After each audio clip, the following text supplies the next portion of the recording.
Salut, je m'appelle Caleb et dans cette vidéo, je vais vous montrer exactement comment utiliser NordVPN en tant que débutant complet. Ainsi, vous pourrez protéger votre vie privée en ligne et naviguer sur le web en toute sécurité. Si vous voulez configurer NordVPN correctement, apprendre à vous connecter au serveur, ajuster les paramètres importants et l'utiliser pour des choses comme accéder à des contenus bloqués par région ou regarder du streaming, je vais tout vous expliquer étape par étape. À la fin de cette vidéo, vous saurez comment installer complètement NordVPN sur votre ordinateur, l'utiliser pour protéger vos autres appareils, et vous vous sentirez vraiment à l'aise pour l'utiliser, même si vous n'avez jamais utilisé de VPN auparavant. Avant de commencer, voyons rapidement ce qu'est un VPN et comment il fonctionne réellement. Normalement, lorsque vous allez en ligne, votre appareil se connecte directement au site web que vous visitez et votre adresse IP peut révéler votre localisation générale. Un VPN ajoute une couche de confidentialité en chiffrant votre trafic et en le faisant passer d'abord par un serveur VPN. Cela signifie que les sites web que vous visitez voient l'adresse IP du serveur VPN au lieu de la vôtre. Cela aide à protéger votre vie privée, rend votre connexion plus sécurisée sur des réseaux comme le Wi-Fi public et vous permet de changer votre localisation en ligne en vous connectant à des serveurs dans d'autres pays. Très bien, maintenant que vous connaissez les bases, passons à l'inscription à NordVPN. Pour être sûr de bénéficier du meilleur prix disponible, rendez-vous sur le lien affiché à l'écran ici ou cliquez sur le premier lien dans la description de la vidéo. NordVPN met régulièrement à jour ses offres promotionnelles, donc ce lien vous donnera toujours la meilleure offre du moment. Et une fois que vous aurez cliqué sur ce lien, vous arriverez sur cette page ici. Cliquez sur Obtenir NordVPN. Ensuite, sur cet écran, vous devrez choisir votre formule. Vous ferez le plus d'économies en choisissant la formule de 2 ans, mais vous pouvez aussi en changer. Au minimum, je vous recommande d'opter pour la formule d'1 an. La formule d'1 mois va finir par vous coûter beaucoup d'argent sur le long terme. Donc, pour cette vidéo, je vais choisir la formule d'1 an et je vais prendre l'offre basique.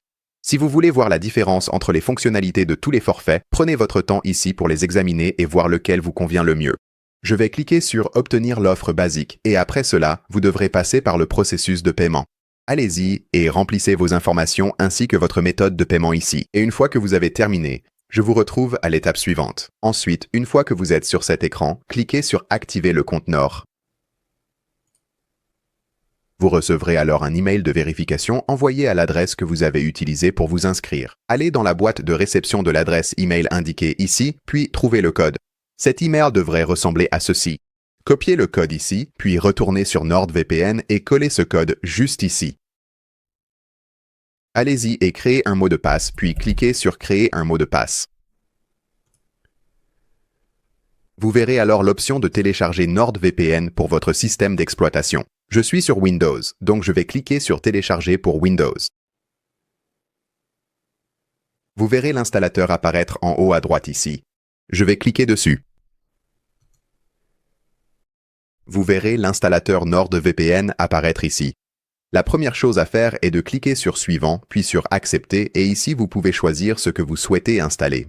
Dans mon cas, je veux seulement l'application de bureau, donc je vais désactiver les extensions de navigateur. Cependant, vous pouvez choisir de les laisser activer si vous le souhaitez. Je vais descendre et cliquer sur Installer. Maintenant, l'application de bureau NordVPN va être installée sur votre ordinateur. Cela va prendre quelques instants, donc je vais avancer la vidéo jusqu'à ce que ce soit terminé. D'accord, et une fois que c'est terminé, cliquez sur Lancer NordVPN. Une fois ici, cliquez sur Se connecter. Et comme vous vous êtes déjà connecté à NordVPN sur votre navigateur, il vous suffit de cliquer ici sur Ouvrir NordVPN. Ici, je vais descendre et cliquer sur Ignorer. Cliquez sur Suivant. Ensuite, vous aurez la possibilité de choisir l'emplacement de votre choix. Par défaut, il va choisir le serveur le plus rapide. Cela va simplement vous connecter au serveur le plus proche de votre emplacement réel. Si vous voulez laisser l'option sur le serveur le plus rapide, allez-y, mais vous pouvez aussi choisir un autre emplacement si vous le souhaitez. Par exemple, ici, je vais cliquer sur Emplacement spécifique.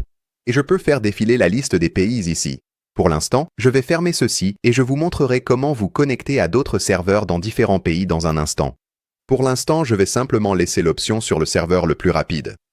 Maintenant, descendez et cliquez sur Suivant, puis cliquez sur Sécuriser ma connexion. Et voilà, nous sommes maintenant connectés à un serveur VPN.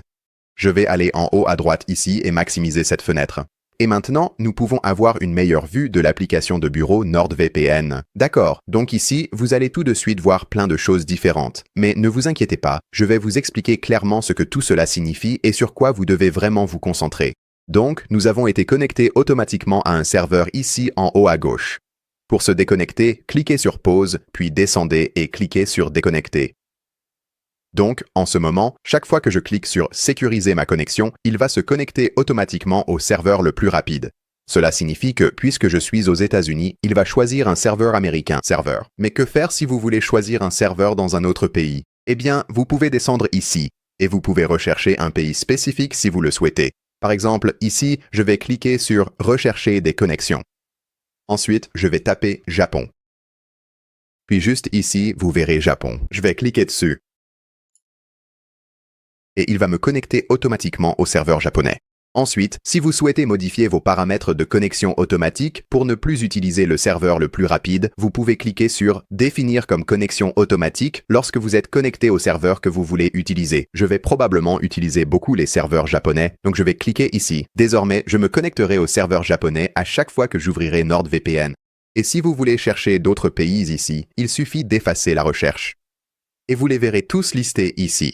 Ici, vous verrez aussi des onglets pour les serveurs spécialisés qui vous donneront des options plus avancées ainsi qu'un onglet pour les appareils. Cela concerne une fonctionnalité appelée MeshNet et je vais en parler brièvement dans un instant. Passons maintenant rapidement en revue à quoi servent ces onglets sur le côté gauche de l'application. En haut, vous avez Accueil, qui est votre écran principal que nous voyons actuellement. En dessous, il y a Protection contre les menaces. Cela vous aidera à bloquer les publicités et les sites web dangereux pendant votre navigation. Si vous êtes sur le forfait Plus ou supérieur, vous bénéficierez d'une version renforcée appelée Threat Protection Pro, mais la version de base fait déjà du bon travail. En dessous, il y a Transfert de fichiers. Cela vous permet d'envoyer des fichiers directement entre vos appareils sans avoir besoin d'un service cloud. En dessous, il y a les appareils dans MeshNet et c'est ici que vous gérez quels appareils sont connectés ensemble pour ces transferts de fichiers. Si vous souhaitez en savoir plus sur la configuration des transferts de fichiers dans MeshNet, je vais laisser un guide à ce sujet de NordVPN dans la description. Ensuite, en dessous, il y a le moniteur du Dark Web. Cela vérifiera si l'une de vos adresses e-mail est apparue dans une fuite de données. Vous pouvez ajouter jusqu'à 5 adresses e-mail avec l'abonnement de base. Et enfin, vous avez l'onglet Produits. Cela vous montrera d'autres services Nord que vous pouvez découvrir si cela vous intéresse. Ensuite, allons en bas à gauche ici pour accéder à nos paramètres. Très bien, nous voici dans les paramètres. Vous allez voir quelques onglets supplémentaires ici à gauche. Commençons tout en haut ici, dans Général. C'est l'écran sur lequel nous nous trouvons actuellement. Tout d'abord, je vous recommande de vous assurer que l'option de lancer l'application au démarrage de Windows est activée. De cette façon, NordVPN sera toujours prêt à être utilisé lorsque vous allumez votre ordinateur. Et puis, tous les autres paramètres par défaut que vous voyez ici sont bons à utiliser. Revenons ici, sur la gauche, et cliquons sur Compte. C'est assez simple, il s'agit juste des informations de votre abonnement et de votre email. Ensuite, cliquons sur Connexion et sécurité. C'est ici que vous trouverez les paramètres de protocole VPN qui contrôlent la façon dont l'application se connecte réellement au serveur. Pour la plupart des gens, il suffit de laisser les paramètres recommandés ici et tout ira bien. Juste en dessous, nous avons le Kill Switch. Je vous recommande d'activer cette option.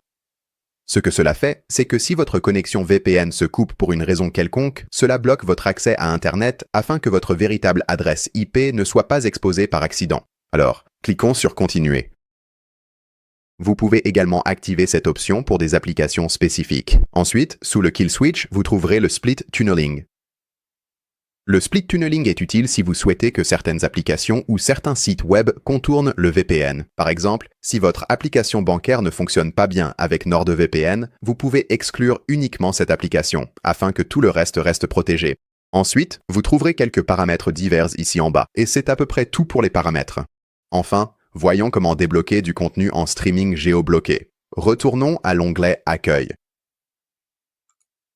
Puis je vais cliquer sur Pause et me déconnecter des serveurs au Japon. Je vais cliquer sur Pause ici. Mon appareil n'est donc plus protégé et mon adresse IP va maintenant indiquer ma véritable localisation qui est les États-Unis. Je vais donc maintenant ouvrir mon navigateur Internet et aller sur Netflix. Ici sur Netflix, si je fais défiler la page vers le bas, vous verrez qu'il est indiqué Top 10 des séries TV aux États-Unis. Aujourd'hui. Maintenant, regardez ce qui se passe lorsque je retourne sur NordVPN et que je sélectionne le serveur du Japon. Maintenant que je suis connecté, je vais retourner sur mon onglet Netflix. Et je vais simplement actualiser la page. Et maintenant, si je redescends, vous allez voir qu'il affiche le top 10 des séries TV au Japon. Cela signifie que j'ai maintenant accès au catalogue Netflix exclusif du Japon. Et vous pouvez faire cela pour toutes sortes de pays différents. Et si vous constatez que vous êtes bloqué pour accéder au catalogue d'un certain pays, je vous recommande de changer de localisation de serveur, de supprimer les cookies de votre navigateur ou vous pouvez contacter le support de NordVPN. Très bien. À ce stade, vous êtes entièrement configuré sur votre ordinateur de bureau. Vous savez comment vous connecter au serveur, vous avez réglé vos paramètres et vous naviguez avec beaucoup plus de confidentialité qu'avant. Mais si votre ordinateur n'est pas le seul appareil que vous utilisez chaque jour, je vous recommande d'installer NordVPN sur vos autres appareils également. NordVPN propose des applications pour à peu près tout. Téléphone, tablette, TV connectée ou boîtier de streaming. Vérifiez la disponibilité de l'application, ce qui est généralement le cas. Le processus d'installation sur ces appareils vous semblera très familier, parce qu'il suit le même déroulement général que celui que nous venons de parcourir. Maintenant, si vous avez beaucoup d'appareils chez vous, ou si vous souhaitez protéger un appareil qui n'a pas sa propre application, vous pouvez aussi installer NordVPN sur votre routeur. De cette façon, tout ce qui est connecté à votre Wi-Fi sera protégé en même temps. Je mettrai en lien l'article d'aide de NordVPN pour configurer cela dans la description. Et si vous n'avez pas encore acheté votre abonnement NordVPN, assurez-vous d'utiliser le lien affiché à l'écran ici ou cliquez sur le premier lien dans la description de la vidéo. Utiliser ce lien vous garantit de bénéficier de l'offre la plus avantageuse disponible. Si ce tutoriel vous a été utile, likez la vidéo aide vraiment notre chaîne. Et si vous voulez plus de tutoriels comme celui-ci, pensez à vous abonner. Merci d'avoir regardé et on se retrouve dans la prochaine vidéo.